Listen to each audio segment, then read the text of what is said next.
2,17,00,000 తెలంగాణ బిడ్డలకు 6 కిలోలు సన్న బియ్యం ఇవ్వడం ద్వారా ఈరోజు ఆత్మ గౌరవంతో మనం అన్నం తినడమే కాదు, సంటి పిల్లలకు వండి పెట్టే పరిస్థితి ఈరోజు మన రాష్ట్రంలో వచ్చింది.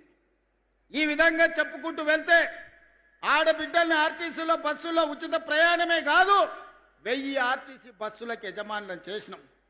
సోలార్ విద్యుత్ ఉత్పత్తి అదాని అంబానీలు కాదు, మా ఆడబిడ్డలకు 1000 మెగావాట్లు ఇచ్చినాం. హైటెక్ సిటీ పక్కన 1000 కోట్ల రూపాయల స్థలాన్ని ఇచ్చి మా ఆడబిడ్డలు తయారు చేసే వస్తువులను ఈరోజు హైటెక్ సిటీ పక్కన అమ్మే విధంగా అంతర్జాతీయ మార్కెట్ ఈరోజు మనం కల్పించినాం. ఇవన్నీ సంక్షేమం ఒక ఎత్తు. సంక్షేమం గురించి మా మిత్రులు పట్టి విక్రమార్క గారు చెప్పినారు. ఇవాళ ఈ వేదిక మీద నుంచి 4-5 విషయాలు నేను స్పష్టంగా చెప్పదలుచుకున్నా. మా మిత్రులు కొన్ని విషయాలు మాట్లాడారు. కొన్ని మండలాలు, రెవెన్యూ డివిజన్లు లేకపోతే జిల్లాల గురించి కేంద్ర ప్రభుత్వం మండలాల సరిహద్దులు కానీ, రెవెన్యూ డివిజన్ల సరిహద్దులు కానీ, జిల్లా సరిహద్దులు మార్చొద్దని కేంద్ర ప్రభుత్వం ఆదేశాలు ఇచ్చింది. 2027 మార్చి 31 వరకు జిల్లా, మండల, రెవెన్యూ సరిహద్దులు మార్చడానికి అవకాశం లేదు. ఆ తర్వాత ప్రభుత్వం ఒక జ్యుడిషియల్ కమిషన్ వేసి ఇలాంటి సమస్యలన్నిటిని కూడా ఆ కమిషన్కి ఇచ్చి బోత్ ప్రాంతం రెవెన్యూ డివిజన్గా మార్చాలని మిత్రులు అడిగినారు కదా. ఆ కమిషన్ ద్వారా ఆ రోజు ఈ సమస్యకు పరిష్కారం చూపించే ప్రయత్నం చేద్దాం.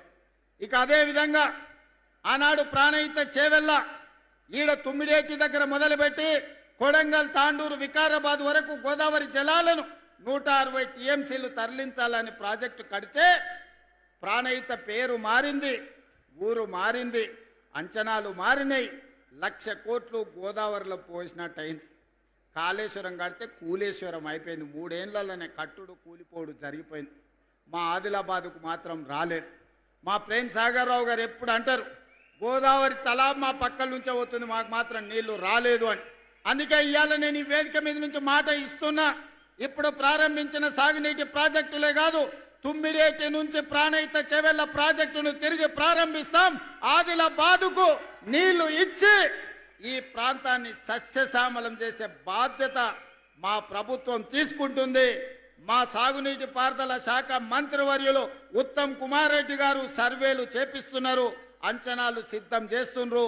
తొందరలోనే ప్రాణహిత చేవెళ్ళ తుమ్మిడేటి దగ్గర ప్రారంభించి ఆదిలాబాద్ ప్రాంతానికి నీళ్లు అందించి తాగునీరు, సాగునీరు సమస్యను పరిష్కరించే ప్రాజెక్టును ప్రారంభించడానికి మళ్ళీ నేను ఇక్కడికి వస్తాను అని చెప్పి మా మిత్రులకు తెలియజేస్తున్నా. ఇక రెండవది, ఈ ప్రాంతంలో ఎర్ర బస్సు తిరగడమే కష్టం.